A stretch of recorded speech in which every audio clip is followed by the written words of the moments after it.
শরীরটা এত খারাপ লাগছে কেন বলতে পারছি না। জ্বর নেই, কিছু নেই, তাও তো শরীরটা খারাপ লাগছে। কি খাবি বাবু আজকে?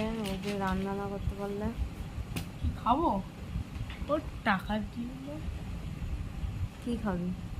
টাকা দিয়ে দাও, দোকানে গিয়ে ধোসা খেয়ে নেবো।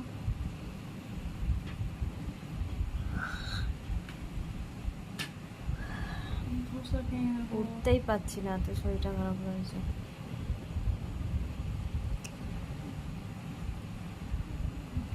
মাথা ব্যথা ভার হয়ে আছে। তো আজকে ভিডিও বানাবে কি করে?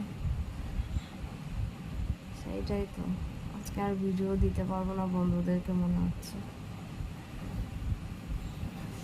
শরীরটা এত খারাপ লাগছে, জ্বর নেই।